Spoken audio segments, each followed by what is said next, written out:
Bonjour à tous, bienvenue sur ce nouveau mercredi des sciences. Je vous laisse.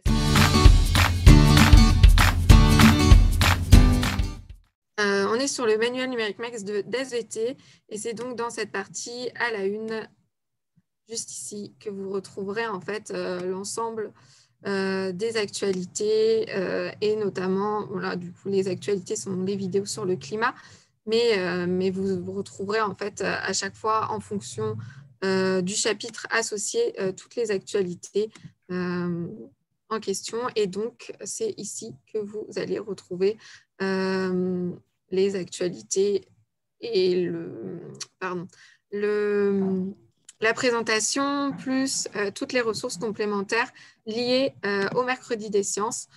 Euh, donc voilà pour ce petit point-là.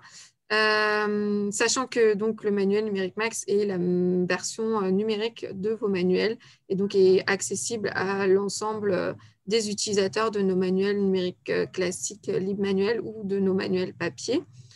Et ensuite, au niveau des informations et des autres ressources, donc bien sûr, le webinaire est enregistré et vous aurez accès au replay dès demain. Il sera aussi ensuite mis en ligne sur notre chaîne YouTube et comme toujours, vous retrouvez l'ensemble des informations aussi liées au Mercredi des Sciences sur la page du site Belin Éducation / Mercredi des Sciences avec donc les prochains rendez-vous. Donc autant voilà, j'en ai parlé un tout petit peu rapidement tout à l'heure, mais donc on se retrouve aussi déjà très rapidement puisque le prochain mercredi des sciences aura lieu pour une fois pas un mercredi mais un jeudi, le 8 avril à 18h avec Camille Rizzi. Et vous allez même pouvoir retrouver sur cette page l'ensemble du calendrier qu'on vous a préparé jusqu'en juin, avec peut-être même encore des dates qui se rajouteront d'ici là. Donc voilà, on vous attend nombreux aussi pour la suite et n'hésitez pas à aller régulièrement euh, regarder un petit peu cette page puisqu'elle est tenue à jour et actualisée. Et pour garder aussi le contact, si jamais vous n'avez pas de nouvelles par newsletter, n'hésitez pas à passer par nos réseaux sociaux. On est aussi sur Twitter et sur Facebook. Voilà pour mon petit mot. Je vois qu'il est tout à fait l'heure. J'ai bien géré mon petit temps de parole.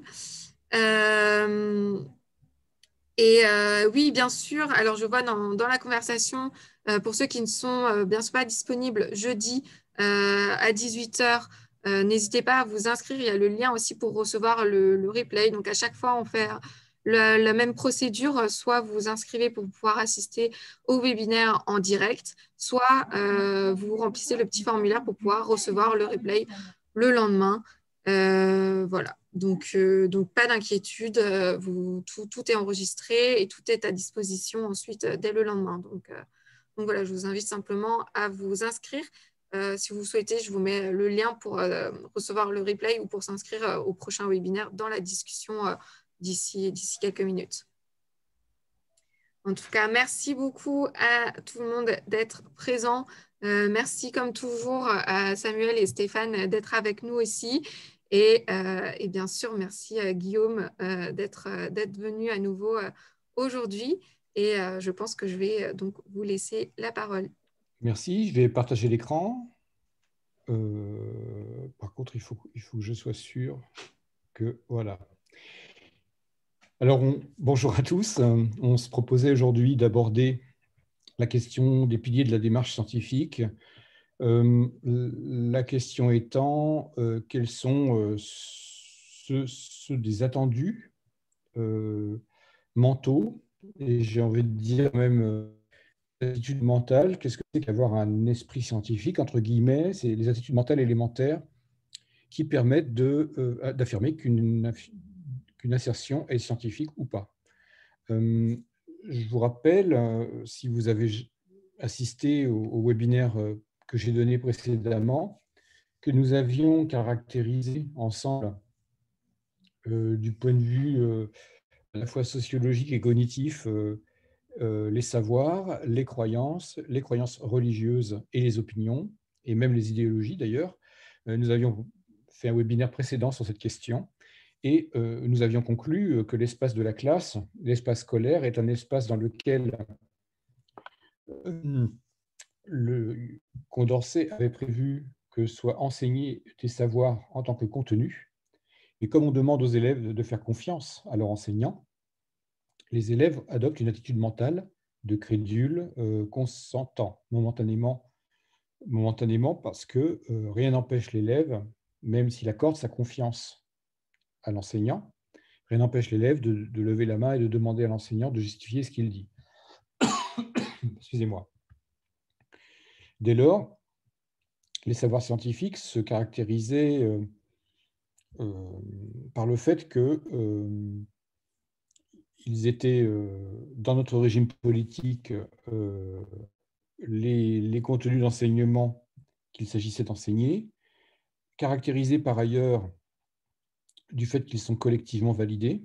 Donc, il y a un C dans la colonne, hein, c'est collectif, les savoirs s'élaborent collectivement, et les savoirs sont légitimes parce qu'ils sont une entreprise permanente de justification. Quand je sais quelque chose, je sais pourquoi je le sais, et les savoirs sont légitimes parce qu'ils sont mis en demeure de se justifier, voire même ils sont périmables, c'est-à-dire qu'ils peuvent changer demain.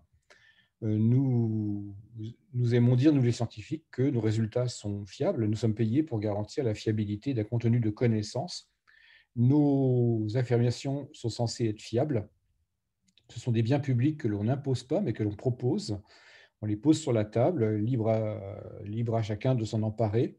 En tout cas, ils sont légitimes parce qu'ils ont été validés par plusieurs observateurs indépendants et mis à l'épreuve aussi par différents observateurs indépendants. Donc, on est vraiment sur une dimension collective et de justification. Alors, les savoirs scientifiques, plus précisément, quelles règles du jeu emploie-t-on pour justifier justement ces savoirs scientifiques? Là, évidemment, il va falloir s'interroger sur qu'est-ce qui fait science. Qu'est-ce qui fait science du point de vue du raisonnement? Mais si vous lancez un débat dans une classe ou même dans un repas de famille dans lequel les sciences sont en jeu, la plupart du temps, on s'apercevra que les uns ou les autres entendent le mot science, entre guillemets, dans un sens différent. J'ai emprunté à Alan Sokal et Jean Bricmont, page 122 de la première édition de leur livre Imposture intellectuelle chez Odile Jacob. J'ai emprunté cette distinction de type micro-trottoir. Qu'est-ce que c'est la science pour vous? Pour un ensemble de nos concitoyens, la science représente d'abord un ensemble de résultats disponibles à une époque donnée. Donc, l'activité que la science aura mis en avant, donc des résultats fiables pour le moment. Demain, ils peuvent changer, mais potentiellement, mais on sait qu'ils sont fiables, on peut s'y fier. Deuxièmement, la science, ça peut être pour certains d'entre nous une institution ou les institutions, c'est-à-dire l'ensemble des acteurs sociaux, politiques qui font la communauté de ceux qui ont pour charge de garantir la fiabilité d'un contenu de connaissance, de générer des connaissances. Donc l'institution, avec ses us et coutumes, ses gloires, ses travers, ses misères, enfin, comme toute communauté humaine de travail, la communauté scientifique est faillible et il y a des règles évidemment qui régissent ce travail en commun, cette communauté scientifique. Troisième sens du mot science, la science peut représenter pour nous un ensemble d'applications techniques, en gros l'ensemble des dispositions technologiques de produits à forte valeur ajoutée, ou alors de produits politiquement, comment dire, politiquement portés, c'est-à-dire des décisions politiques lourdes. J'entends par là décider, par exemple, de mettre le paquet sur la fabrication d'une bombe atomique parce que le pays est en péril, ou décider d'envoyer des fusées sur d'autres planètes parce que c'est la course à l'espace. Enfin voilà, donc les technosciences, c'est l'ensemble des sciences mises à disposition d'une fin qui est déjà, comment dire, qui est déjà programmée à l'avance, qui est déjà orientée. Alors que ce soit pour des objectifs d'intimidation, comme les armes, par exemple, ou pour ce que ce soit pour les bienfaits de la santé humaine, comme par exemple les médicaments, les vaccins ou les organes de remplacement. Et pour finir, les sciences, ça peut être aussi, la science peut être comprise comme une démarche intellectuelle, un contrat collectif d'explication rationnelle et, comment dire, euh, honnêtement mue par un questionnement, une explication rationnelle du monde réel, une méthode de travail en quelque sorte, une approche scientifique, une discipline mentale en quelque sorte, c'est-à-dire l'acceptation qu'il y aurait de jouer un certain nombre de règles du jeu de manière à expliquer collectivement le monde réel et rationnellement le monde réel. Donc une démarche intellectuelle, si vous voulez. Alors, n'oublions pas que dans les débats, souvent, ces quatre sens de nos sciences sont mélangés. On peut parfois, assez souvent, voir des individus rejeter la science en bloc au motif que l'un des quatre sens du mot science, à leurs yeux, a dysfonctionné. Par exemple, on reprochera aux sciences d'avoir des résultats qui changent trop souvent, même parfois d'avoir des résultats qui changent tout simplement. Une partie de nos publics ont une conception dogmatique de la science. Une fois qu'un résultat est obtenu, ils n'ont pas en tête qu'il est fiable, ils ont en tête qu'il est vrai, avec un V majuscule, c'est-à-dire qu'en gros, quelque chose dont la validité est assurée à jamais. Or, figer la validité d'une assertion, c'est faire de cette assertion un dogme. C'est le contraire de l'esprit scientifique. Si les scientifiques préfèrent le mot fiable, c'est que la vérité, évidemment, est un horizon. Bien sûr, on ne peut pas dire que les scientifiques se désintéressent de la vérité, c'est pas vrai. Il y a bien un horizon qui est la vérité, mais quelque part, on garde à l'esprit que cet horizon serait presque inatteignable. C'est-à-dire que ce qui compte, c'est pas de l'atteindre vraiment, ce qui compte, c'est le processus par lequel on y tend le plus possible. Un petit peu comme une asymptote, si vous voulez. Un résultat sera d'autant qui sera proche, que la courbe sera proche de son asymptote, en quelque sorte, pour utiliser une métaphore mathématique. Bref, tout ça pour dire que nos publics ont parfois une vision dogmatique de la science et va reprocher aux sciences d'avoir des résultats qui changent, alors que c'est ce qui fait la légitimité de la science que d'avoir des résultats qui changent précisément, et être déstabilisé par rapport à ça. On va rejeter les scientifiques parce qu'ils fournissent des résultats qui sont susceptibles de changer. Ça, c'est une des attitudes de rejet, mais une autre attitude de rejet peut être, par exemple, de rejeter la science au sens 4 parce que la science au sens 2 a dysfonctionné.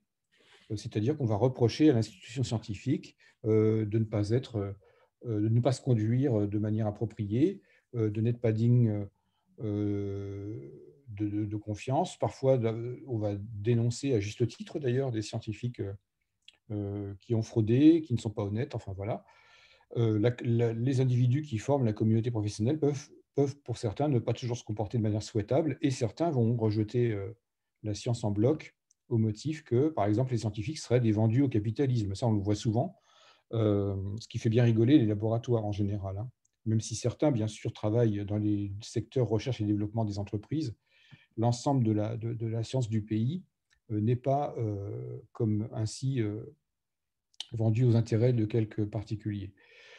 Les applications, ça c'est le rejet le plus courant que l'on voit de la science. On a des reproches à faire aux applications, par exemple fabriquer des pesticides, par exemple la science elle a contribué, elle a fourni son talent pour que des armes atomiques existent, que des armes chimiques existent. En effet, réprouver moralement certaines applications, mais n'oublions pas que les applications euh, pour avoir été rendues possibles, pour être disponibles, certes, les sciences ont concouru, ça n'empêche pas, mais le moteur principal n'est pas le raisonnement scientifique lui-même. Le moteur principal des applications, ce sont des intérêts étatiques ou des intérêts particuliers, ou même l'intérêt public.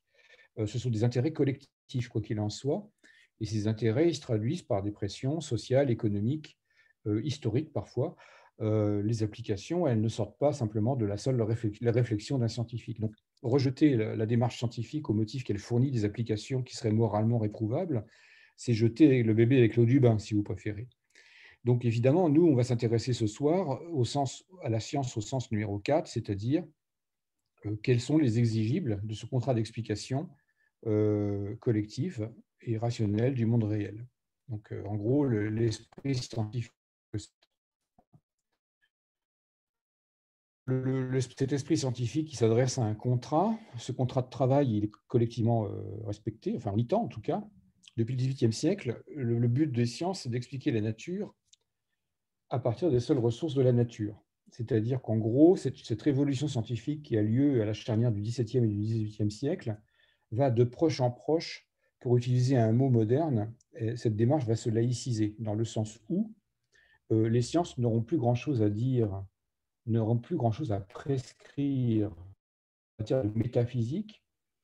Elles, elles se tairont en quelque sorte sur ce plan-là, n'utiliser de métaphysique que le minimum des présupposés possibles, ne pas être prescriptrice en métaphysique, mais par contre restreindre sa légitimité au monde physique au sens large, c'est-à-dire le monde qui, lorsque j'interagis avec lui, eh bien, ce monde va réagir en quelque sorte.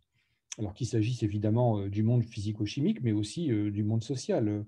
Lorsque je parle à un interlocuteur, je le fais réagir et je recueille en quelque sorte la différence d'état entre avant l'avoir interrogé et après, en quelque sorte. J'en extirpe de sa réaction des informations, des données. Bref, quel que soit le niveau d'organisation que l'on interroge dans le monde réel, il s'agit bien de faire réagir ce monde réel et d'en extirper des informations. Donc, expliquer la nature à partir des seules ressources de la nature, c'est ce que ça veut dire. Ça veut dire qu'en gros, les entités qui seraient extranaturelles, a priori, comme l'âme, par exemple, ou comme l'intervention divine, ou comme l'intervention des anges, ces interventions-là ne sont plus requises, enfin surtout, elles ne sont plus souhaitées dans l'espace du travail scientifique. C'est-à-dire qu'en gros, on les laisse un peu au vestiaire du laboratoire et on ne va s'adresser qu'à des agents que l'on peut instancier dans le monde réel, en fait. C'est le sens de cette assertion qu'on doit à Diderot et à Buffon notamment, pour le contexte français. Les scientifiques collectivement organisés donc, ne traitent pas de questions métaphysiques, ils ne sont pas là pour rassurer les gens, ils ne sont pas là non plus pour servir un devoir dire métaphysique, comme par exemple c'était le cas sous l'Ancien Régime, où les théologiens surveillaient les productions des scientifiques et exigeaient d'eux qu'ils se soumettent au contenu du texte sacré. Notamment Buffon, pour ne pas le citer, a été lui-même intimidé en 1751 en raison de ses écrits qui reportaient les résultats de ses expériences sur l'âge de la Terre. Et Buffon trouvait un âge de la Terre qui n'était pas compatible avec l'âge donné par le texte.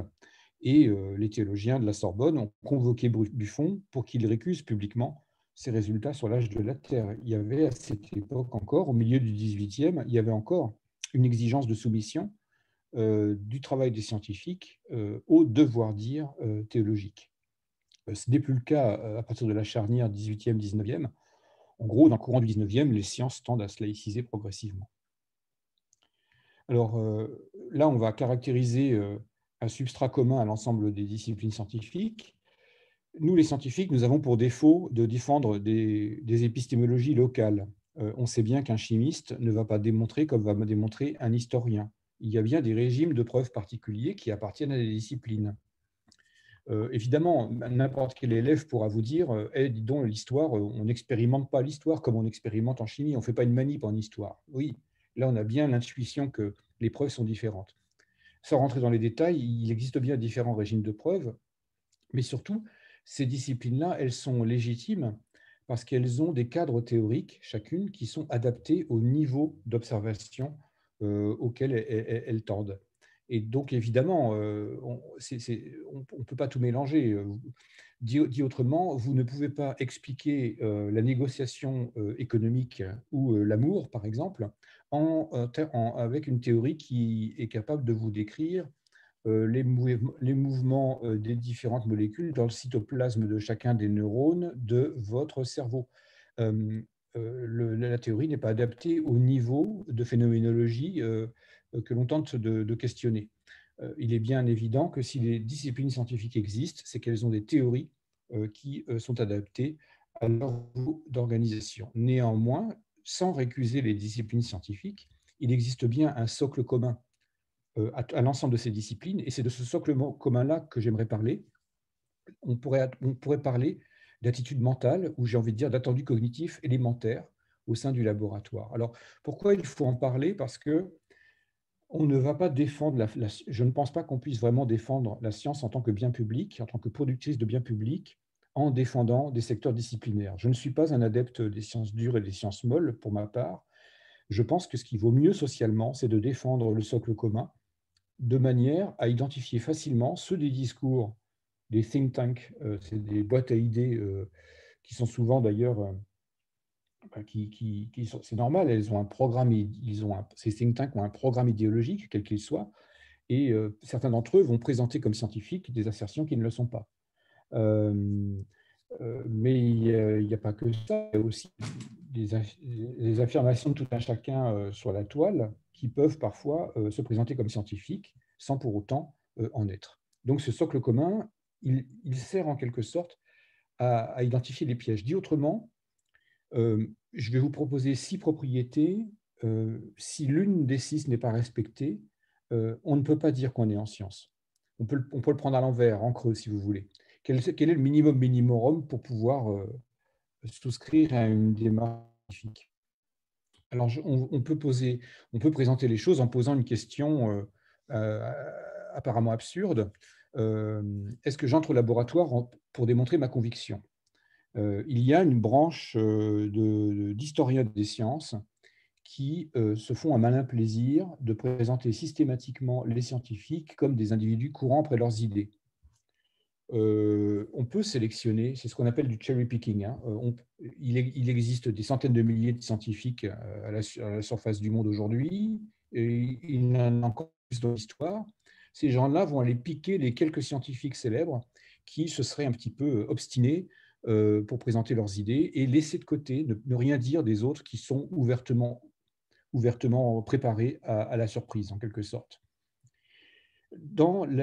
Ce sont des épiphénomènes de l'histoire. La plupart des scientifiques, on exige d'eux, et c'est comme ça qu'on forme nos scientifiques dans des stages de M2 ou de thèse, on doit pouvoir se laisser surprendre par un résultat inattendu en sciences. C'est vraiment l'attendu de base, j'ai envie de dire.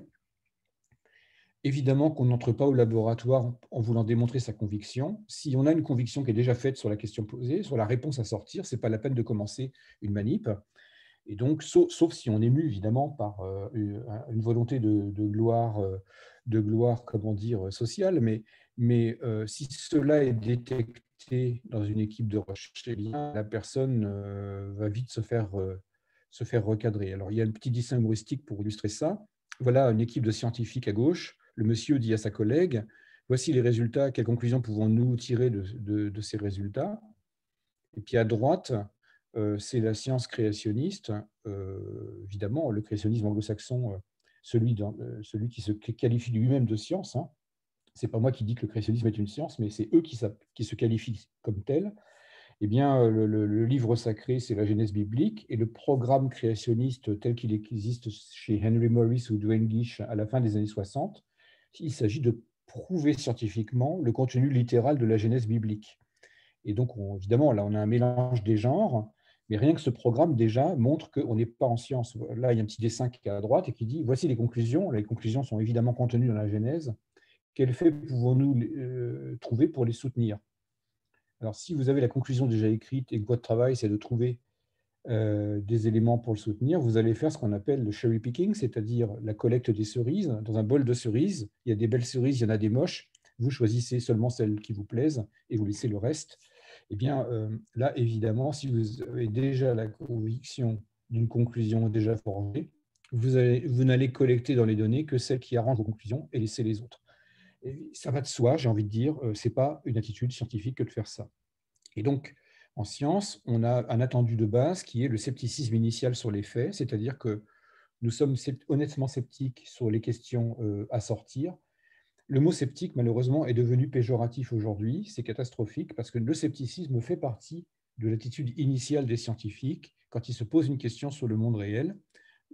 Être sceptique, ça veut simplement dire ne pas être convaincu d'avance du résultat à sortir, c'est-à-dire qu'on pratique un doute raisonné, un doute raisonnable, si vous voulez. Et donc, si nous consentons à un effort expérimental en argent, en temps, en risque réputationnel, eh bien, c'est parce que nous sommes ouvertement questionnés sur une question, enfin, sur un problème posé, et il y a bien un champ des possibles qui s'ouvre devant nous. Bien sûr que nous anticipons les réponses possibles qui pourraient sortir. C'est d'ailleurs ce qui nous permet de dénoncer des hypothèses à tester.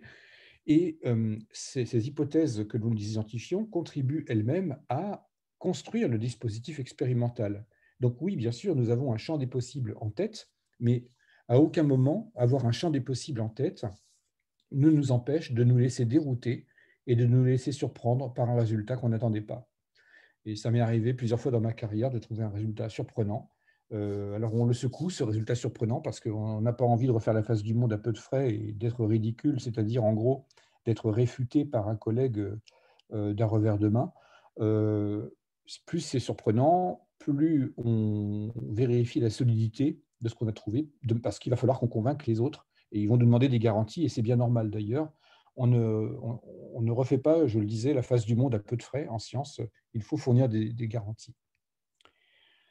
Donc je passe évidemment le créationnisme anglo-saxon qui se présente comme scientifique et qui fait défaut à ce premier pilier, ce premier exigible de base, c'est qu'il n'y a pas de programmatique de la découverte en sciences fondamentales. C'est-à-dire qu'on ne prévoit pas à l'avance ce qu'il faut écrire dans le livre des connaissances. Or, c'est ce que fait le créationnisme. Il faut démontrer, ils ont une programmatique de la découverte, il faut démontrer la création soudaine de l'univers, de l'énergie et de la vie ex nihilo. Il faut montrer l'insuffisance des mutations et de la sélection naturelle pour expliquer le développement de la vie, modification limitée des types originels de plantes et d'animaux, etc. Je ne fais pas la liste, mais ils ont une programmatique de la découverte. Ça ne peut pas être de la science, en gros. Deuxième question en apparence absurde, est-ce que la Lune existe toujours quand je ne la regarde pas? Il y a cette idée que finalement, un objet pourrait ne pas exister tant que je ne le conceptualise pas, tant que j'en ai pas conscience, tant que je ne pose pas un mot dessus. En science, évidemment, ça paraît absurde. En science, on pratique ce qu'on appelle un réalisme de principe, c'est-à-dire que le monde réel que l'on doit expliquer là devant nous, eh bien, son existence matérielle, les entités que nous nous proposons de décrire et d'expliquer, leur existence matérielle ne dépend pas des concepts que j'ai sur elles et des mots que je vais poser dessus. En gros, l'existence du contenu, l'existence du contenu, les entités matérielles, ne dépend pas de la validité du contenant, c'est-à-dire du concept que j'utilise pour le désigner. Linné avait fait les pachydermes. Pachyderme, pachys, c'est épais, dermos, c'est la peau, les animaux à peau épaisse.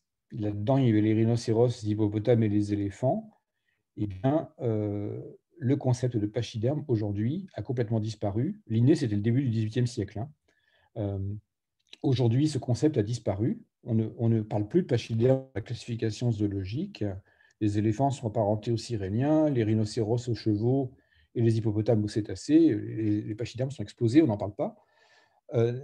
Néanmoins, si le concept de pachyderme a disparu, les éléphants, les rhinocéros et les hippopotames, eux, qui constituent le contenu, eux existent toujours, bien sûr. Il y a bien une dissociation entre le contenant et le contenu. Ce réalisme de principe est parfois mis à mal par une école de pensée qu'on appelle l'école du relativisme cognitif, c'est-à-dire une école qui tend à subordonner l'existence matérielle du contenu à la validité du contenant. Voilà une citation qui a fait beaucoup de bruit à son époque. C'était celle de Bruno Latour, s'agissant de l'autopsie que les médecins du Val-de-Grâce avaient produite sur la momie du pharaon de Ramsès II. Cette momie de Ramsès II arrive en France pour un traitement, parce qu'elle est en mauvais état, un traitement contre les champignons et contre les attaques bactériennes. Et on a profité de ce traitement pour faire une autopsie, faire des radiographies, enfin bref, faire des prélèvements divers.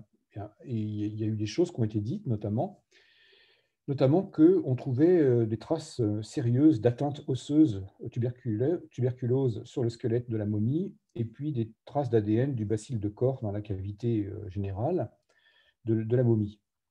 Le bacille de Corse, c'est le bacille responsable de la tuberculose chez l'homme, hein. Et les médecins du Val-de-Grâce, à l'époque, avaient conclu que Ramsès était mort de la tuberculose parce qu'il y avait beaucoup d'ADN du bacille de Corse.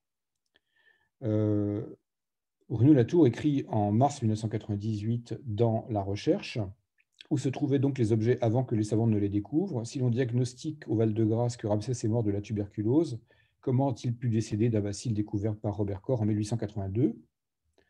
Comment, de son vivant, pouvait-il boire de la bière fermentée par une levure que Pasteur, grand adversaire de Koch, ne mit en évidence que vers le milieu du XIXe siècle? Avant Koch, le bacille n'a pas de réelle existence. Avant Pasteur, la bière ne fermente pas encore grâce à Saccharomyces cerevisiae. Dans cette hypothèse, les chercheurs ne se contentent pas de découvrir, ils produisent, ils fabriquent, ils construisent. En tant que systématicien professionnel, moi je peux vous dire que je suis constructiviste, mais ce constructivisme ne vous engage pas. Dire que nous construisons nos concepts, c'est une évidence presque. Mais le fait que nous construisions nos concepts ne nous engage pas de subordonner la validité, l'existence matérielle du contenu du concept à la validité du contenant. L'histoire inscrit sa marque, nous dit Bruno Latour, sur les objets des sciences et pas sur les seules idées de ceux qui les découvrent. Et cette phrase, je la trouve très grave, parce que l'histoire n'inscrit pas sa marque sur l'objet des sciences. L'histoire inscrit sa marque sur les idées de ceux qui les découvrent. En gros, le bacille de Corps, il existait à l'époque de Ramsès II comme il existe aujourd'hui. Si je suis cette phrase jusqu'au bout, j'en viens à penser que avant que les gens se soient mis à penser que la Terre est ronde et sphérique, ils pensaient qu'elle était plate. Et alors la Terre était-elle vraiment plate à l'époque où les gens pensaient que la Terre était plate? C'est-à-dire qu'en fait, là, il y a une subordination de l'existence matérielle des objets à l'histoire des idées que les hommes s'en font, selon Bruno Latour. Affirmer sans autre forme de procès que Pharaon est mort de la tuberculose revient à commettre le péché du cardinal de l'historien, celui de l'anachronisme. Et là, Bruno Latour fait une deuxième erreur. Celui qui affirme que Pharaon est mort de la tuberculose n'est pas un Égyptien de l'époque du Pharaon. Là, il y aurait vraiment eu anachronisme. Bien sûr, les Égyptiens ne connaissaient pas ni le bacille de Corps, ni la tuberculose, au sens où on en parlerait aujourd'hui. Ce n'est pas un Égyptien qui dit ça, c'est un médecin du Val-de-Grâce du XXe siècle. Et donc, en fait, c'est à faire des phrases à valeur rétrospective. Bien sûr, il aurait plus possible de faire un diagnostic. Et puis d'ailleurs, il n'y aurait même plus possibilité d'écrire l'histoire si les historiens n'étaient pas habilités précisément à faire des phrases à valeur rétrospective. Et donc, ce n'est pas un péché de l'historien que de faire des phrases à valeur rétrospective, c'est le métier des historiens, précisément, que de le faire.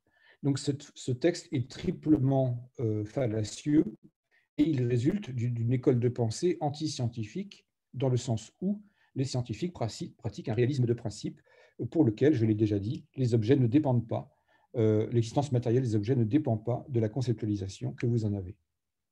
Troisième question absurde, en science, est-ce qu'on fait intervenir des anges, des fantômes, des dieux ou des âmes? Alors on pourrait se dire, qu'est-ce qu'il y a de commun entre toutes ces entités?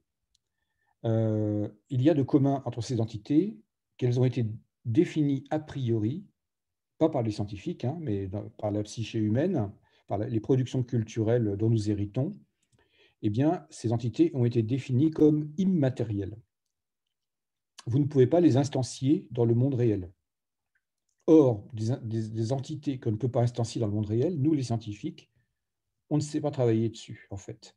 Puisque notre condition même de faire une expérience, c'est de pouvoir agir sur le monde réel de manière à ce qu'il réagisse. La réaction du monde réel est l'arbitre de nos controverses, en quelque sorte. La bonne raison pour laquelle on ne se tire pas la Kalachnikov entre nous, c'est qu'on a une règle du jeu qu'on essaye d'adopter, de conserver, et cette règle du jeu, elle est là pour justement régir cet arbitrage que le réel va produire dans sa réaction sur notre controverse, sur l'arbitrage entre différents acteurs qui éventuellement ne seraient pas d'accord sur l'interprétation qu'il convient de donner au monde réel. C'est attendu, il porte un nom, il s'appelle le matérialisme méthodologique, c'est-à-dire en gros la méthode d'approche du monde réel. Elle est matérialiste au sens où elle ne s'adresse qu'à cette partie du monde qui réagit lorsque j'agis dessus. Ça veut dire qu'il est doté d'énergie. Cette partie, justement, qui réagit, celle du monde réel, elle s'appelle la matière. Par définition, hein, depuis l'Antiquité gréco-latine, on appelle matière ce qui est doté d'énergie. S'il y a des entités, les scientifiques ne sont pas collectivement habilités à s'énoncer sur ce qu'il y aurait en dehors de la matière. Il y a bien un enracinement métaphysique en science, c'est que les scientifiques disent, bah oui, il y a au moins de la matière, c'est ce sur quoi je sais travailler. Mais néanmoins, ces scientifiques ne sont pas prescripteurs en métaphysique. Ils ne vont pas vous dicter ce que vous devez penser dans votre sphère privée sur ce qu'il y aurait de plus dans le monde réel, ou de moins, j'en sais rien. Mais les scientifiques disent, ce que je sais au moins, c'est qu'il y a de la matière et je sais travailler dessus. Le reste, ça appartient au monde de la philosophie, voire de la théologie, s'il existe autre chose, par exemple des esprits, etc. Donc, pour résumer, ce matérialisme n'est pas un matérialisme philosophique, au sens où, si vous dites tout est matière, vous pratiquez un matérialisme philosophique qui s'appelle un monisme matérialiste, en fait. Si vous dites tout est esprit, bah, vous pratiquez en philosophie un monisme spiritualiste. Et puis si vous dites il y a de la matière et il y a de l'esprit, bah, vous pratiquez ce qu'on appelle le dualisme. Et ces trois options n'appartiennent pas aux sciences. Les sciences, elles sont en deçà. Elles sont humbles en quelque sorte. Elles ne prennent pas la parole sur le tout de ce qui existe. Ce sur quoi on s'est travaillé, voilà, c'est ça. C'est ça qu'elle dit en tout cas. Alors ce mot matérialisme, évidemment, avec l'héritage platonicien et puis l'héritage des monothéismes, bah, le matérialisme a toujours été décrié. D'ailleurs, les matérialistes grecs et latins antiques ont longtemps été boudés des programmes scolaires et ont été longtemps, en quelque sorte, oui, décriés, c'est-à-dire en fait dévalorisés, hein. Alors là, on a des utilisations fallacieuses du mot matérialisme. Quand on dit que quelqu'un est matérialiste sans préciser de quel matérialisme on parle, en général, ce n'est pas pour faire un compliment. Dans le sens courant, le matérialiste, c'est celui qui est attiré par les biens de consommation. Et là, on voit ici, par exemple, un texte d'un site créationniste américain. Il faut faire échec au matérialisme scientifique, disent-ils, et à son héritage destructeur sur le plan moral, culturel et politique. Alors, c'est très curieux parce que le matérialisme scientifique, c'est une démarche intellectuelle, mais pour eux, il est responsable de la cupidité, par exemple, qui serait réprouvable sur le plan moral, culturel, voire politique. Et le remplacer par une vision théiste qui veut que la nature et les êtres humains ont été créés par Dieu. En gros, ces gens-là se proposent de ramener Dieu dans le champ de la science au motif que le matérialisme scientifique serait immoral. Alors, vous l'avez compris, hein, le matérialisme scientifique n'est pas immoral, il est amoral, c'est-à-dire que la morale est hors champ. Le but du jeu, ce n'est pas de régir la façon dont nous voulons vivre ensemble. Le contrat de travail, c'est d'expliquer rationnellement et collectivement le monde réel. On n'est là ni pour rassurer les gens, ni pour leur dire comment ils doivent vivre. En gros, il y a vraiment une confusion des objectifs ici, hein. Quatrième question en apparence absurde, est-ce qu'en science, on fait des fautes de logique ou de calcul? Bien sûr que non, mais ça, je n'ai pas besoin d'étendre là-dessus, donc je passe assez vite. On respecte la rationalité, c'est-à-dire, en gros, on respecte la logique et le principe d'économie d'hypothèse. Ça je n'ai pas beaucoup besoin de détailler. Est-ce qu'en science, on fait des expériences pour être incompréhensible?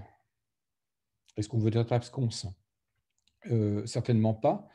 En science, on pratique ce qu'on appelle une validation par la procédure. Ce sont les procédures qu'on évalue, pas les résultats. Pour vous donner un petit contraste pédagogique, lorsque vous allez au restaurant, vous allez juger de l'excellence de ce qui s'y passe.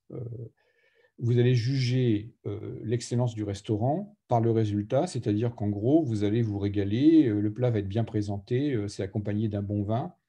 Vous allez juger du restaurant par le résultat, c'est-à-dire par ce qui tombe dans votre assiette.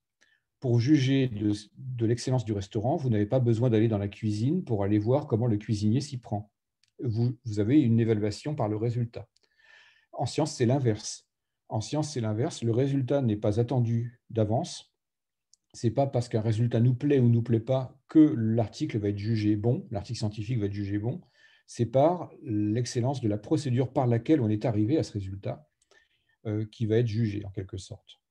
Et donc, comme c'est la procédure qui va être jugée, il y a un exigible en sciences, jugé par qui? Jugé par des pairs, PAIRS, des experts qui font le même métier que vous et qui vont juger si votre article est recevable ou pas. Et pour que votre article puisse être jugé par des pairs, par d'autres, eh bien, il faut qu'il soit transparent dans ses procédures, parce que ce sont les procédures qui seront évaluées. Il y a donc une exigence de transparence des procédures. Alors, cette exigence de clarté, en quelque sorte, et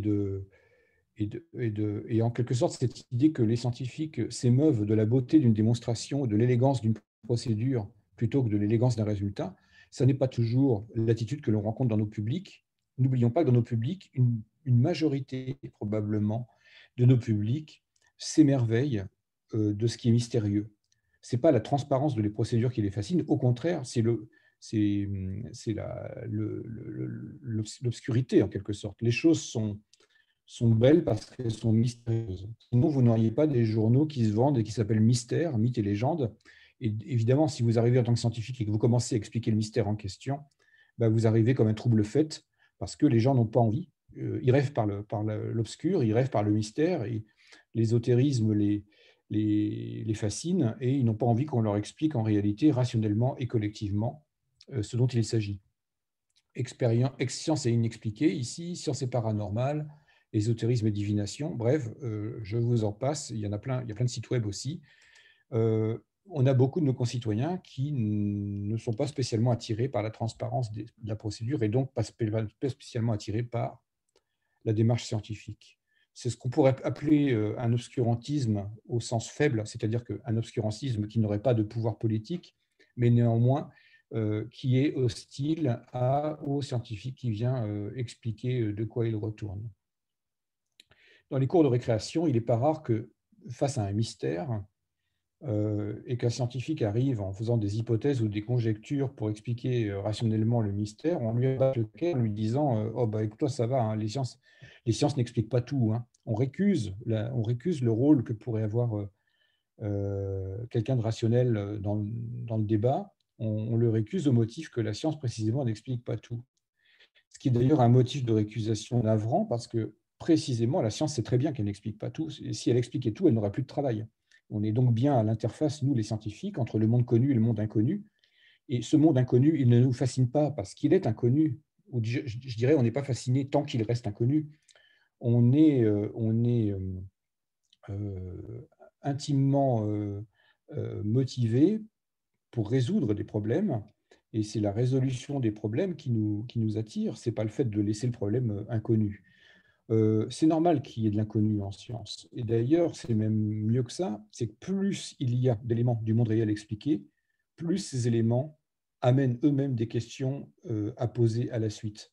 En quelque sorte, il faut vivre tranquille avec cette idée que la science est une entreprise de questionnement permanent. Il existe parfois des journaux qui, je le regrette, des journaux qui vendent en kiosque des unes du type ce que la science n'expliquera jamais. Ou alors, la science a-t-elle tout expliqué? Bah, non, certainement pas, elle n'a pas tout expliqué. Et puis, y a-t-il des choses qu'elle n'expliquera jamais? Bah, ça non plus. Avec les moyens de la science, les moyens que l'on a cités ici, aucun phénomène instanciable dans le monde réel n'échappe à son questionnement potentiel. Donc, savoir s'il y a des éléments du monde réel qui ne seront jamais expliqués par la science, c'est déjà renoncer en quelque sorte à une investigation, et c'est laisser d'ailleurs des éléments du monde réel à s'emparer par ceux qui voudraient remplacer la science. Et politiquement, il en existe. Les idéologies sont là, cachées en embuscade, si vous voulez. Donc la science n'a pas à baisser les bras face à une question difficile. On peut s'y attaquer et échouer, bien sûr, mais nous sommes de foutus optimistes. Nous nous disons, demain, la question sera résolue avec les moyens de la science si nous n'y arrivons pas aujourd'hui. Je parle des questions fondamentales, là. En science, est-ce qu'on pioche ces données dans ce qui nous arrange? En gros, est-ce qu'on fait le cherry picking dont je parlais tout à l'heure? Alors évidemment, c'est trivial à dire. Il y a quelques années, j'aurais même oublié de le dire, ça.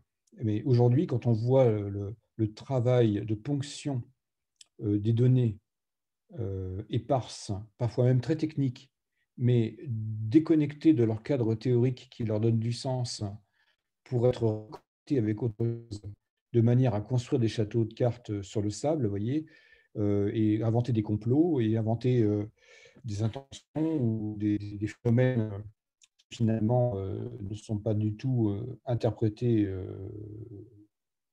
comme cela par les scientifiques, pour réinterpréter des phénomènes, construire quelque chose d'alternatif. C'est devenu un sport. C'est devenu un sport. Le biais de confirmation, qui est un biais qui consiste à être beaucoup plus sensible, et nous y sommes tous sensibles à ce biais. C'est une discipline mentale que d'y échapper.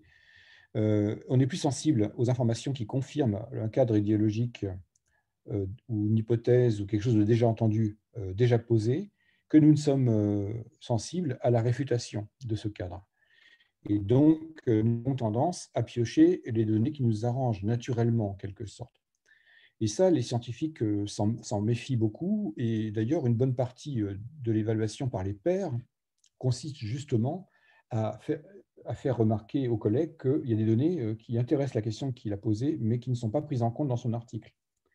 Quand vous faites évaluer votre article par la table éditoriale, je vous garantis que les collègues ne vont pas vous faire de cadeau. Si vous avez oublié de citer un article qui fait sens par rapport à la question posée, ou si vous avez laissé de côté des données qui étaient pertinentes pour la question posée, ils ne vont pas vous rater, ils vont vous rappeler à l'ordre et il faudra resoumettre en ayant pris les données pertinentes en compte. Et donc, il y a un sixième attendu qui est la prise en compte de toutes les données pertinentes relatives à la question posée. Quand je dis pertinente, c'est aussi non déconnecté de leur cadre théorique. Gérald Bronner, je l'ai mis ici à droite, dans La démocratie des crédules, il le rappelle, c'est qu'une des méthodes les plus classiques pour construire des complots sur la toile, et des complots qui parfois amènent des arguments qui ressemblent à des arguments scientifiques, c'est précisément cet exercice de déconstruction-reconstruction, isolement d'éléments discursifs déconnectés de leur cadre théorique, instrumentalisation dans un autre cadre, reconnexion dans un autre cadre, une autre théorie, en général faisant appel à un complot.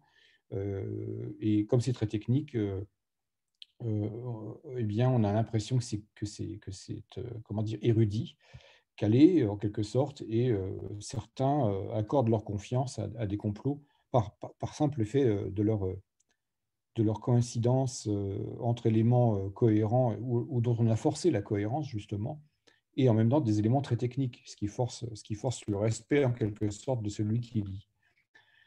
Donc en science, on ne pratique pas ça, on pratique la prise en compte de toutes les données pertinentes relatives à la question posée, y compris les données qui contredisent éventuellement le résultat qui est tombé. Et d'ailleurs, dans un article scientifique, il y a un paragraphe discussion qui met en contraste le résultat par rapport à la toile de fond préalable.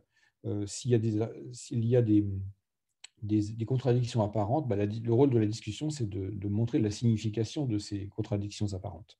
Donc, si je résume les 6 attendus cognitifs de base, ou les 6 comportements qui, s'ils ne sont pas acquis, seraient corrigés chez un apprenti chercheur, c'est le scepticisme initial sur les faits, le réalisme de principe. Je le rappelle, pour le réalisme il est presque évident. La récompense d'un scientifique, c'est quand un chercheur à qui on n'a jamais parlé trouve le même résultat que nous. Eh bien, si j'espère que d'autres vont pouvoir trouver le même résultat que moi, ça sera ma récompense de scientifique, sans que je leur ai parlé, sans que je leur ai fourni des données. C'est bien que je suppose que le monde réel qui est là dehors, il existe indépendamment de moi et qui va se manifester à lui, à ce collègue, comme il s'est manifesté à moi. Il y a bien un pari sur le réalisme de principe qui est fait dans le peer reviewing. C'est le cœur même de l'évaluation collective scientifique. Troisième attendu, le matérialisme méthodologique. On en a parlé. Il n'y a pas d'instance qu'on ait besoin de qualifier a priori d'immatériel dans la démarche scientifique, et ceci intéresse aussi bien les sciences humaines et sociales, l'histoire, la sociologie, que la géologie ou la biologie. La rationalité, bien sûr, la logique et le principe d'économie d'hypothèse, la transparence des procédures, puisque c'est la valeur des procédures qu'on va évaluer et non pas le résultat. Et enfin, la prise en compte de toutes les données pertinentes à la question posée. Et pour conclure, ces attendus-là, ils fonctionnent un petit peu comme des règles du jeu tacites. Ce sont des règles du jeu qui ne sont jamais véritablement explicitées.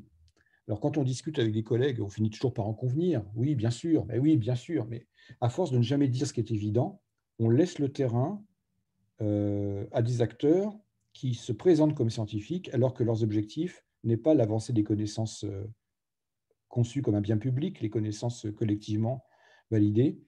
Leur rôle est avant tout idéologique ou politique.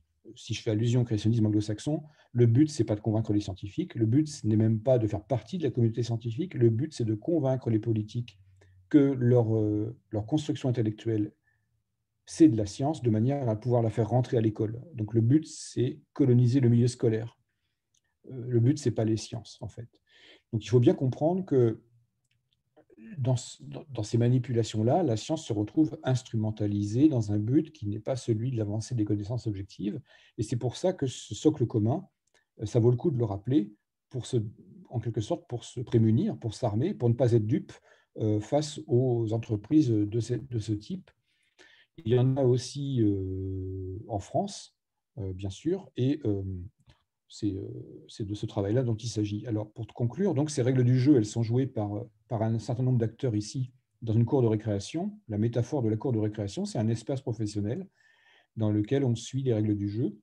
Les individus qui sont là, les uns ou les autres, peuvent être affiliés à une religion qui est en dehors du cercle, R1, R2, R3, une religion de leur choix, ou certains même peuvent ne pas être affiliés à aucune religion, peu importe. Ce que dit cette figure, c'est que votre affiliation métaphysique, ou plutôt vos options métaphysiques, restent personnelles, et que la règle du jeu professionnel, elle n'est pas différente selon si on appartient à une religion R1, R2, R3, ou si on n'en a pas d'ailleurs. La plupart des questions que les élèves posent au lycée sur la relation entre la science et la religion, la question qui revient le plus fréquemment, c'est est-ce qu'on peut être à la fois scientifique et religieux? Et en montrant cette figure, évidemment, la réponse est oui. Et d'ailleurs, dans l'histoire des sciences, on en a eu beaucoup, et même des scientifiques qui ont fait du bon travail, tant que les religions restaient au vestiaire de leur laboratoire. C'est-à-dire que tant qu'ils adoptaient la règle du jeu en question à l'intérieur du labo, et qu'ils partageaient évidemment avec leurs collègues, et qu'il n'y avait pas de mélange des genres dans le travail. Alors après, évidemment, dans des livres écrits à titre individuel, et c'est l'ambiguïté du livre par rapport à la publication scientifique, ça aussi c'est un truc à rappeler aux élèves parfois, c'est qu'il y a ce que font les scientifiques dans les journaux spécialisés validés par les pairs, et ce que font les scientifiques quand ils écrivent un livre, genre à la retraite, ma vie, mon œuvre. Et à la retraite, ma vie, mon œuvre, le gars, il va vous raconter qu'il est né dans une famille de la religion X, je n'en citerai aucune, et puis que ça l'a inspiré pour, etc. Il va raconter son cheminement personnel. Bien sûr qu'il y a des cheminements personnels dans la vie d'un scientifique, mais encore une fois, ce cheminement personnel ne l'amène pas à décider de faire bande à part et de ne pas respecter la règle du jeu. Il serait immédiatement rejeté de la communauté professionnelle. En gros, il ne pourrait pas publier s'il ne respectait pas la règle du jeu. Or, les scientifiques sont évalués sur leur publication, précisément, dans ces journaux professionnels. Donc les livres, c'est autre chose. Les livres que les scientifiques font en marge de leur publication professionnelle, c'est un type de production particulier. Ils peuvent avoir une vocation délibérément éducative, bien sûr, on le sait bien chez Belin Éducation, mais parfois ces livres sont aussi des livres plus personnels et qu'il faut savoir laisser de côté lorsque l'on aborde la littérature des humains que sont les scientifiques. Voilà donc pour cette figure, pour dire que le laboratoire est un espace laïque, tacitement laïque, à l'échelle internationale, au sens où un article n'est pas refusé ou accepté en sciences au motif de l'appartenance politique ou religieuse du premier signataire de l'article. En gros, ce qui compte, c'est que le scientifique ait respecté les règles du jeu dont j'ai parlé, et ceci est exigible, même si on ne le pense pas toujours, enfin, même si on ne le met pas toujours en mots comme cela, ceci intéresse autant les sociologues, les géologues, les historiens, les chimistes, bref, l'ensemble des sciences. Un développement de ce que je viens de dire, peut-être ici dans ce petit livre chez Belin Éducation, Savoir, opinion, croyance. Et puis, ici, quelques livres qui comptent. Sur les biais cognitifs, il y a le petit cours d'autodéfense intellectuelle de Normand Baillargeon. Et puis, sur les effets du biais de confirmation sur la toile et autres biais cognitifs dans la naissance des nouvelles crédulités, il y a La démocratie des crédules de Gérald Bronner, qui est une lecture extrêmement instructive. Merci de votre attention. Merci beaucoup, Guillaume. Merci à tous pour votre attention. Merci, Guillaume. Je vois qu'on a déjà eu Oui. quelques questions dans le fil du chat. N'hésitez pas à venir poser, vous aussi, vos questions si vous en avez. Et je vais laisser du coup Samuel et Stéphane gérer la partie modération des questions. Je vais commencer par une question, tiens. Est-ce qu'on peut considérer quelque chose de... Est-ce que la scientificité d'une preuve est liée au fait qu'elle s'appuie sur sur une démarche expérimentale, hypothético-déductive ou sur un formalisme mathématique élaboré? C'est une question faussement naïve. La réponse est non. Il y a une scientificité, hein, j'ai envie de le dire comme ça, c'est le socle commun. Mais vous pouvez décliner les mises en preuve des différentes disciplines, vous verrez qu'elles souscrivent à ce socle commun. Alors, pour prendre les exemples qui ont été choisis, il n'y a pas besoin qu'une manip soit mathématiquement formalisée pour avoir respecté les 6 attendus que je viens de citer là. En gros, on peut très bien faire de la science sans utiliser de mathématiques. Alors évidemment, il faut savoir compter, ça va faire une moyenne et un écart type, mais ça, ce n'est pas vraiment ce que j'appelle des mathématiques. Ce sont des outils de comptage, si je peux le dire comme ça. Mais il n'y a pas besoin de formalisme mathématique pour faire de la bonne science. La science, dit autrement, la scientificité d'une assertion ne se mesure pas à sa quantité de formalisme. Cela ne récuse pas, bien sûr, ce que je dis là ne récuse pas l'utilité du formalisme mathématique. Parfois, pour aller plus loin, il y a besoin, bien sûr, de formaliser mathématiquement. C'est comme si on mettait le turbo à notre raisonnement, hein, quelque part. Mais il existe des démarches qui n'utilisent pas les mathématiques et qui sont parfaitement scientifiques au sens où nous venons de l'énoncer. Et sinon, l'expérimental, une démarche pour être scientifique n'a pas non plus nécessairement besoin d'être expérimental. Et là, j'en veux au sens suivant, c'est-à-dire que on peut, à la manière d'un commissaire de police, recueillir des traces du passé, les mettre en cohérence. On n'est pas en train de faire un témoin, d'agir sur le monde réel et de voir comment, par rapport à ce témoin, la situation modifiée va réagir. On n'est pas dans l'expérience de physique, de chimie ou même de biologie. On est dans une science d'historien va consister à maximiser la cohérence des faisceaux de présomption qui arrivent jusqu'à nous, construire un scénario à partir de ce faisceau. Alors, ce scénario, il va être le plus fiable possible parce que le plus cohérent possible. C'est celui qui fera appel au plus petit nombre d'hypothèses surnuméraires non documentées. C'est le principe d'économie d'hypothèses, ou si vous préférez le principe de cohérence. Hein. Le scénario le plus cohérent, finalement, c'est la mise en œuvre d'une rationalité humaine qu'on utilise même déjà ailleurs en science. Quand on fait une inférence sur un phénomène passé et qu'on le reconstruit à partir des traces laissées dans le présent, eh bien, on procède de la même façon. Et ça, c'est un des raisonnements scientifiques parfaitement utilisés en phylogénie, utilisés par les historiens et par les commissaires de police, qui sont des scientifiques qui s'ignorent. Le commissaire de police, évidemment, il n'a pas besoin de faire la manip du meurtre pour comprendre ce qui s'est passé. Alors, lorsqu'on fait, je vous arrête tout de suite parce que je vous vois venir. Lorsqu'on fait une reconstitution de la scène du crime, c'est précisément pour mettre des témoins à l'épreuve sur leur témoignage, mais en aucun cas, ça n'est une manip au sens où on l'entend en physique ou en chimie. Voilà, donc les preuves paléontologiques, les preuves de paléoécologie, de paléobiodiversité, les preuves comment dire, du passé de la Terre sont des inférences faites sur le passé tout à fait scientifique, comme au sens où on l'a expliqué ce soir.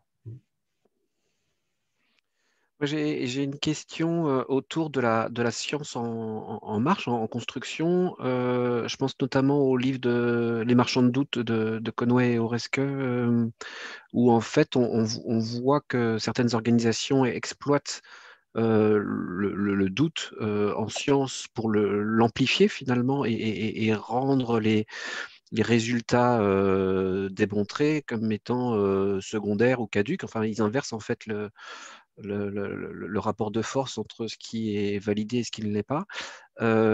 Comment est-ce que nous, on peut gérer ça avec des élèves, sachant qu'on n'a pas forcément le temps enfin, voilà, répondre simplement, quoi. Oui, oui. Ça c'est vraiment, un- un- j'ai envie de dire, un problème délicat. Les, on a commencé par dire que les sciences ne produisaient pas des dogmes, c'est-à-dire que ce qui fait consensus, finalement, dans un congrès, ce qu'on appelle la communauté scientifique qui se met d'accord, ou un résultat fiable ou stable, encore plus, même si ça fait l'objet de centaines d'experts qui se réunissent, je pense par exemple au rapport du GIEC ou au rapport de l'IPBES pour la biodiversité, lorsque des faits, lorsque les scientifiques se réunissent à autant de talents différents pour produire des synthèses, parce qu'il y a tellement de preuves qu'il y a besoin de faire une synthèse pour le décideur ou pour le public, pour dire mais voilà l'état où on en est aujourd'hui. Voilà, il y a tellement de... Ces consensus sont possibles, si vous voulez. Mais ces consensus ne seront jamais des dogmes. C'est-à-dire qu'il y a toujours sur les bords des petites marges de questions qu'on peut poser. Rappelez-vous, tout à l'heure, je disais, plus on résout de questions, plus on a de réponses sur le monde réel, plus on a de questions à poser. Des petites marges, comment dire, exploratoires qu'on peut relancer. Les affirmations scientifiques sont fiables au-delà de tout doute raisonnable. Hein, c'est comme ça qu'on dit. On ne dit pas qu'on a la vérité, on dit que c'est fiable au-delà de tout doute raisonnable. Eh bien, les gens dont on parle, les marchands de doute, c'est ceux qui vont faire déraisonner le doute, justement. C'est-à-dire, ils vont inverser, comme tu l'as dit, Samuel, très bien, ils vont inverser le processus. Sur une toile de fond d'un public qui s'imagine que la science produit des dogmes, eux, ils vont utiliser le fait précisément qu'elle n'en produit pas, alors que c'est sa nature même. C'est-à-dire, on va utiliser cette petite marge de doute pour créer un écran de fumée, pour généraliser le doute au-delà de ce qu'il est raisonnable de généraliser et de créer en quelque sorte, bah oui, installer le doute sur des résultats fiables. C'est ce qu'on appelle agiter des chiffons rouges ou faire de la fumée. Ça, alors, il y a plusieurs exemples. Hein. Oresques et Conway citent par exemple le travail que le cigarettier Philippe Maurice avait fait pour jeter le doute sur les résultats pourtant bien étayés sur la nocivité du tabagisme passif. Bon, ça ne serait qu'un exemple, il y en a d'autres. Il y a un travail de manipulation épistémologique assez classique qui est fait par l'ensemble des créationnismes anglo-saxons, d'ailleurs un travail de plus en plus sophistiqué au fur et à mesure des décennies qui passent, et qui aussi utilise de la sophistication épistémologique pour installer le doute sur la validité de l'évolution biologique. Est-ce que Ce sont des exercices intellectuels parfois sophistiqués. Et en effet, moi, je m'efforce d'outiller mes collègues enseignants pour ne pas se faire prendre au piège de ces manipulations. Ouais. est-ce que tu n'as pas le sentiment que pour nous profs et même pour toute la société, l'enjeu est particulièrement fort depuis quelques années avec les questions socialement vives, hein, les questions scientifiques hein, qui touchent à la société, notamment la question du changement climatique, d'érosion de la biodiversité, là, l'épidémie en cours. À chaque fois, il y a une production de connaissances scientifiques sur des phénomènes qui sont complexes et difficiles à appréhender pour les non spécialistes. Et chaque fois, sur l'ensemble de ces thématiques-là, on voit émerger justement ces espèces de discours qui se construisent à la marge du discours scientifique et qui l'affaiblissent finalement. Est-ce que c'est moi ou est-ce qu'il y a vraiment peut-être avec l'échange d'informations mondialisées par Internet, hein, mais est-ce qu'il n'y a pas une recrudescence de l'incompréhension de la science et de ce qui est validé et de ce qui ne l'est pas, quoi. Je me pose la même question que toi. Je me dis, est-ce que c'est peut-être pas une recrudescence, c'est peut-être le fait que les questionnements que tout un chacun aurait pu se produire il y a 30 ans, aujourd'hui, grâce à la puissance de la toile, se révèlent à nos yeux en quelque sorte, ou émergent à nos yeux. Aujourd'hui, tout le monde peut publier n'importe quoi sur tout. C'est pas péjoratif. Quand je dis n'importe quoi, c'est que tout sujet, chacun peut s'emparer de tout sujet et publier son avis sur ce sujet. La plupart du temps, ce qui est publié, d'ailleurs, ce ne sont même pas une pensée. Ce n'est pas une pensée, c'est une réaction. C'est-à-dire qu'une réaction, ça veut dire je like ou je like pas, ou je donne un élément de discours, mais la plupart des échanges sont des échanges de réaction et non pas des échanges, comment dire, de pensée, sauf ceux, évidemment, qui proposent des constructions, d'un monde qui les arrange, qui les rassure peut-être d'ailleurs, et dans lequel ils aimeraient bien pouvoir emmener la science. Et donc, chacun peut, finalement a démultiplié sa puissance de réaction et sa puissance de construction. Et à une vitesse qui ne laisse plus le temps aux résultats scientifiques de se stabiliser. Et ça, c'est le deuxième volet de l'explication, c'est que tout va beaucoup plus vite. Quand j'étais au début de ma carrière, un résultat scientifique, il paraissait dans un journal, une fois paru, eh bien, on était éventuellement contacté par la presse. Et déjà à l'époque, on se plaignait du fait qu'un résultat pour une équipe, pour être contacté par la presse, n'attendait pas que le résultat soit collectivement reproduit avant que de le verser à la face du monde. Quand c'était de la presse à fort tirage, eh bien, on va dire que ça faisait le buzz, quoi. Les gens étaient contents. Déjà à l'époque, on se plaignait que le tempo médiatique était plus rapide que le tempo scientifique. Pour qu'un résultat soit corroboré par des observateurs indépendants, il faut 1 an, 2 ans, parfois 10 ans, ça dépend. Et le temps de la science, finalement, dans la première moitié du XXe siècle, était peut-être plus en accord avec le temps de l'information. Aujourd'hui, ce n'est plus du tout le cas. Le temps de l'information est fébrile et la science n'a plus le temps de se stabiliser. La moindre controverse qui a lieu entre des scientifiques, si elle est sur un sujet qui intéresse la société, parce que entre nous, la controverse sur la position de la morue dans la phylogénie des Téléostéens par rapport au Saint-Pierre, tout le monde s'en fout. Ça ne va pas faire des flammes. Par contre, des questions socialement vives relatives, je ne sais pas moi, à l'origine humaine ou relatives au vaccin, surtout si c'est une incidence médicale. Là, évidemment, tout le monde va s'en mêler et on a une impression de confusion. Ouais. On a une impression de confusion, comment dire, de confusion accrue, dans laquelle on peut recommander au moins quelque chose. Et Brunner le dit dans son livre, retournons à des sources qui pensent et pas des sources qui réagissent. Et retournons à des sources académiques, parce que finalement, qu'est-ce qu'on appelle le monde académique? C'est le monde qu'on a chargé de garantir la fiabilité d'un contenu de connaissance. Dans les sources que l'on va consulter, il reste quand même les sources d'origine publique, mais ça, je ne vais pas le dire aux enseignants, ils le savent déjà. Je le dis parce que nos concitoyens, et j'en terminerai là, généralisent une confusion entre liberté d'expression, égalité de chacun dans sa liberté d'expression, égalité de compétences et égalité de légitimité. C'est-à-dire qu'il y a une confusion entre ces trois notions. Ce n'est pas parce que tout le monde est libre de s'exprimer que tout le monde a la même légitimité sur le sujet sur lequel il s'exprime. Et comme il y a une autre confusion qui se superpose entre légitimité et dignité, eh bien, il s'en trouve offensé quand on quand, lors d'une conversation, ils pourraient avoir l'impression qu'ils ne sont pas légitimes sur la question posée, alors qu'ils donnent leur avis ou ils donnent leur réaction.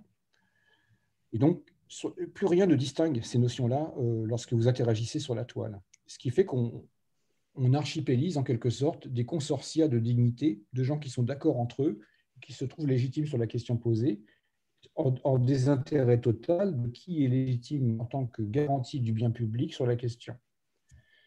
Or, je rappellerai que d'abord, il n'y a pas de relation entre dignité et légitimité, c'est-à-dire que nos personnes ont des légitimités en mosaïque. Mon voisin est super compétent en jardinage, moi je ne le suis pas, je n'en fais pas une affaire de dignité. En échange, moi je suis super compétent en reconstruction phylogénétique, lui il ne l'est pas, on n'en fait pas une affaire de dignité. Chacun a des compétences dans des secteurs qui sont les leurs. Pourquoi les scientifiques sont légitimes à parler de science? Ils sont payés pour ça, et qu'il y a tout un bagage évidemment derrière qui, en quelque sorte, donne des garanties sur leur compétence à le faire. Égalité en liberté d'expression n'implique pas non plus égalité de compétences. Mais ça, c'est trivial à dire. Hein. Ce n'est pas parce que tout le monde peut s'exprimer sur tous les sujets que tout le monde est compétent sur tous les sujets.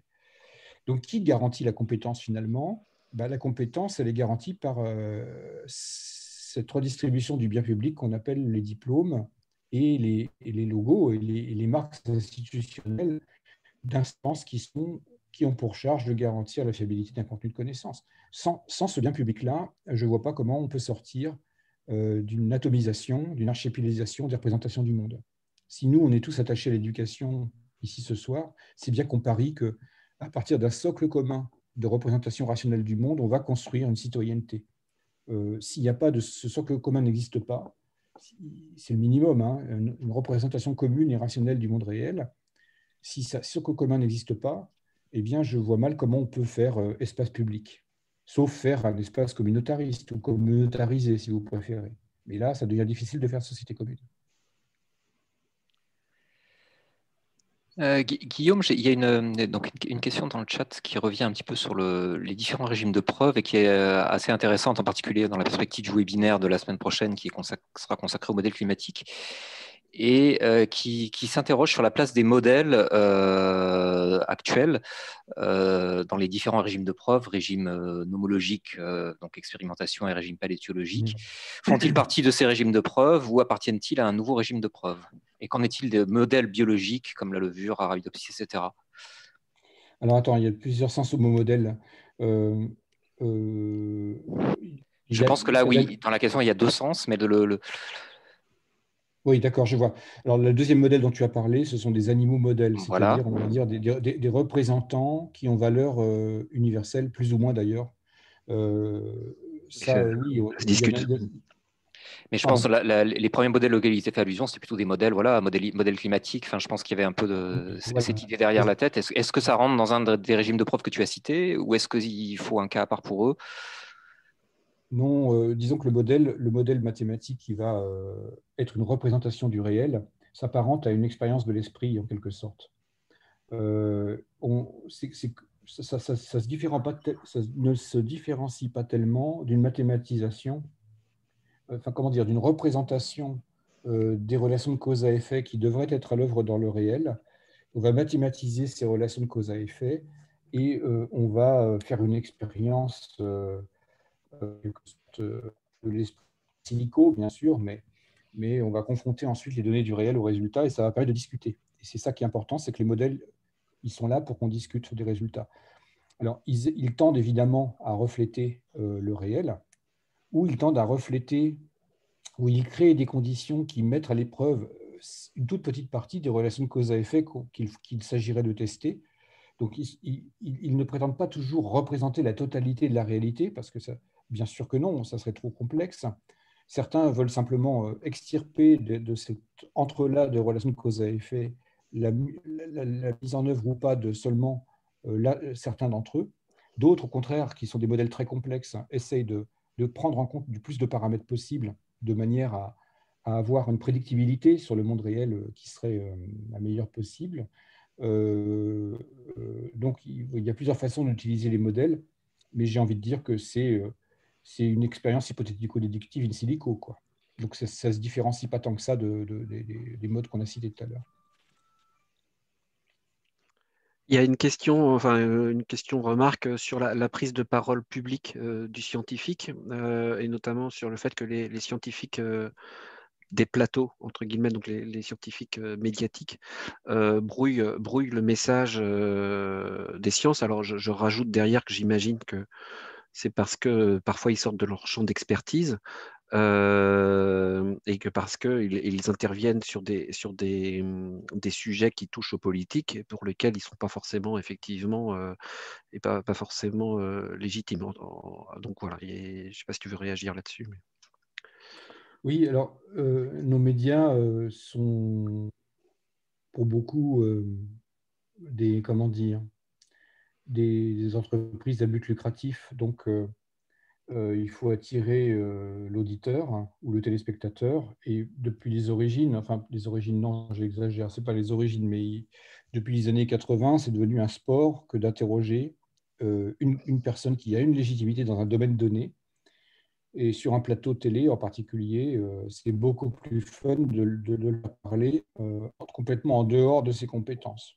Monsieur Charpak, que pensez-vous des dernières robes de chez Chanel?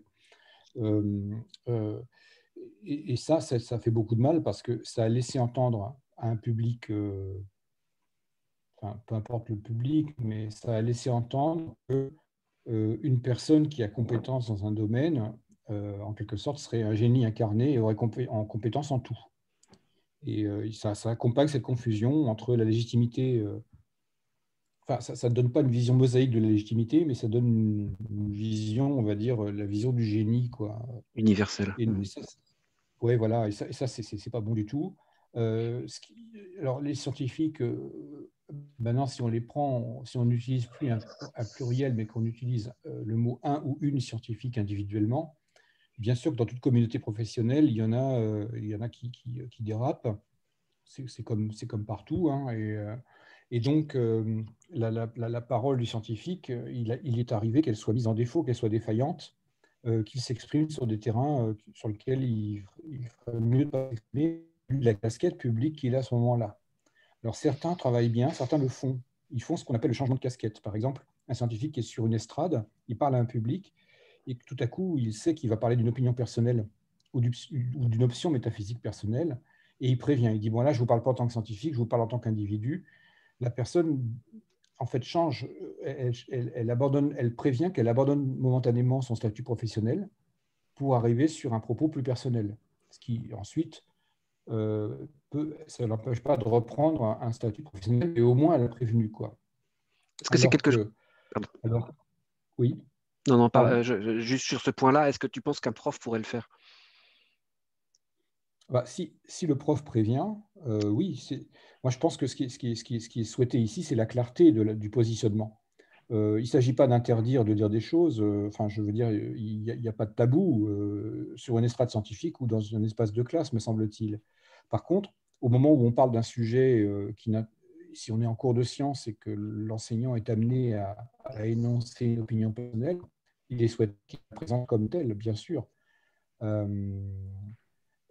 En prévenant. Alors après, les élèves, je laisse à votre réflexion l'idée de savoir si les élèves ont une idée de ce que ça représente, cette différence entre être investi d'une tâche de mission de service public d'un côté et puis parler à titre personnel de l'autre. Pas sûr que les élèves puissent connaître ce qui se passe entre les deux mondes et la valeur qu'il y a à prévenir, justement. En tout cas, pour un scientifique, je pense que c'est exigible. Il y a des grands débats aujourd'hui au sein même du monde scientifique.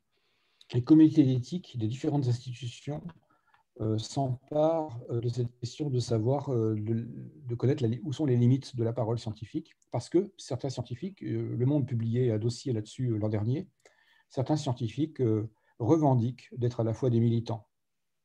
Et donc, à mon sens, là, on est sur une question d'actualité brûlante, là. En sociologie notamment. En sciences sociales en particulier, oui. Voilà. Si les scientifiques ne font pas prendre conscience aux gens à qui ils parlent, qu'ils remplissent une mission de service public en garantissant la fiabilité d'un contenu de connaissance, mais s'ils donnent l'idée, laissent passer l'idée que les résultats tels qu'ils les restituent sont susceptibles d'être biaisés idéologiquement parce qu'ils sont des militants. Et quand je dis idéologiquement, ce n'est pas péjoratif, on est tous pris dans une idéologie. Hein. Le tout, c'est de savoir, quand on parle, est-ce qu'on est au service de cette idéologie ou pas. Moi, j'ai envie de dire, ce qui m'intéresse peut-être dans l'intégrité d'un contenu scientifique dans l'espace scolaire, ce qui m'intéresse peut-être politiquement et de manière ultime, c'est de respecter le souhait de Condorcet, que la citoyenneté soit fondée sur la raison et que la raison soit conçue comme émancipatrice de l'individu. Bon, bah, ça, on pourrait dire que c'est un cadre idéologique, pourquoi pas. En tout cas, les réalités ne seront pas distordues par ce cadre. Justement, ce cadre, il prévoit de laisser les sciences libres dans leur lancée, dans les résultats qu'elles ont à présenter. Elles n'ont pas de tabou en termes de résultats potentiels. Par contre, des mouvements un peu trop, comment dire, enfin, certains des mouvements dont les espérances idéologiques iraient dicter ceux des résultats attendus, bah, comment dire, il serait porteur d'une certaine forme de discrédit de ce bien public qu'est la science. Ou dit autrement, un scientifique en s'affichant comme militant en même temps montre qu'il est susceptible de biaiser ses résultats. Certains pensent que l'objectivité n'existe pas. Alors, l'objectivité individuelle n'existe pas. Mais il existe deux choses. Il existe une honnêteté intellectuelle à restituer des résultats publics fidèlement. Ça c'est un premier niveau. Et l'autre niveau, il existe tout de même une objectivité, mais elle n'est pas vraiment individuelle, elle est surtout collective. C'est-à-dire que ce qu'on appelle l'objectivité en science, c'est l'entrelac, les stabilisations, le peer reviewing, hein, c'est les relations du collectif qui vont faire converger un résultat comme validé par plusieurs observateurs indépendants. Et finalement, une objectivité, c'est comme une multisubjectivité en quelque sorte, c'est-à-dire que les observateurs indépendants vont confluer vers un consensus parce qu'ils se seront testés mutuellement les uns les autres. Et finalement, ce qui va émerger sera dit objectif. Il ne dépendra pas des accidents individuels liés à chaque chercheur, mais plutôt à une dynamique qui d'ailleurs met en œuvre les règles du jeu qu'on a énoncées ce soir.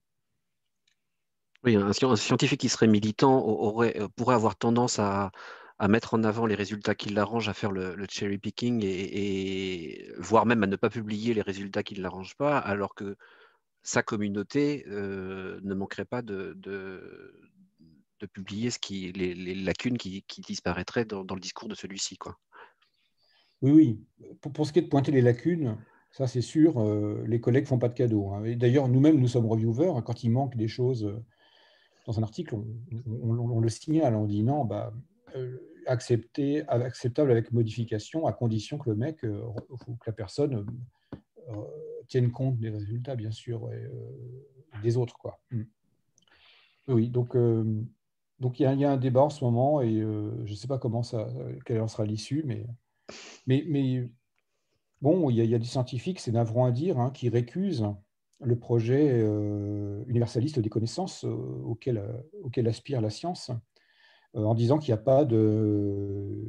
Finalement, tout est situé, tout est une question de position socioculturelle, économique, et que finalement, ça c'est vous savez, la fragmentation communautariste, ça atteint le féminisme, ça atteint comment dire, les droits sociaux, ça atteint aussi les sciences. Aujourd'hui, il y a des gens pour penser des sciences fragmentées en fonction des intérêts des individus. Et ça ne les gêne pas de penser qu'il n'y a plus de projet de connaissance universelle.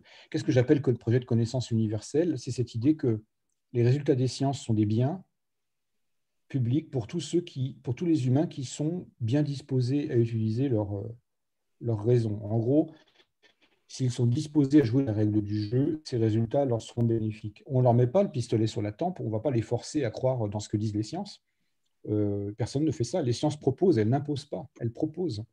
Et jamais on a vu un individu forcé d'admettre un résultat scientifique avec un pistolet sur la tempe. Il y a d'autres idéologies, par contre, elles s'en sont chargées de mettre des pistolets sur les tempes et de tirer même. Les sciences, ça n'a jamais été le cas. Et donc, il y a un projet de proposition de connaissances universaliste au sens où elles Arrêtez de sont faire du bonnes à bruit, prendre pour tous ceux s'il qui vous veulent plaît, bien c'est jouer le pas jeu, compliqué. non dogmatiques Ouais. parce que les résultats peuvent changer au cours du temps. Et il y a une partie de l'intelligentsia, y compris francophone, qui n'adhère plus à ce projet et qui voit plutôt des sciences situées. Alors, comme sous l'URSS, il y avait la science bourgeoise et la science prolétarienne, on a vu ce que ça a donné, hein. Là, aujourd'hui, vous avez la science féministe, vous avez la science situationniste, la science... voilà, les sciences on porte des adjectifs. Super. Je peux poser une question moins, moins chaude. Je reviens un petit peu en arrière sur ton exposé. À un moment, tu faisais allusion à Bruno Latour, donc un papier qu'il a publié dans La Recherche, c'est bien ça, Oui. et qui fait effectivement une erreur, si je puis dire, épistémologique assez forte. Et c'est quand même assez étonnant venant de la part d'un sociologue qui a... C'est lui qui, je me trompe pas, c'est lui qui a publié La vie de laboratoire dans les années 70 sur Oui. justement cette dissection de la vie de laboratoire au moment de la purification. Je crois que c'était des hormones hypophysaires et c'était une description très, très, très fine de la vie de laboratoire. Et c'est étrange de voir qu'il peut avoir une analyse sur d'autres pans de la démarche scientifique aussi, oui, je crois que je peux dire erronée. Qu'est-ce que ça t'inspire? Oui, alors il a toujours été provoquant dans ses écrits. Et je pense que ce texte, il était fait, sérieusement, il était fait pour provoquer. Et ça a réussi parce que les gens ont réagi, hein. On lui a demandé, mais vous pensez vraiment que la Terre était plate au moment où les gens pensaient que la Terre était plate?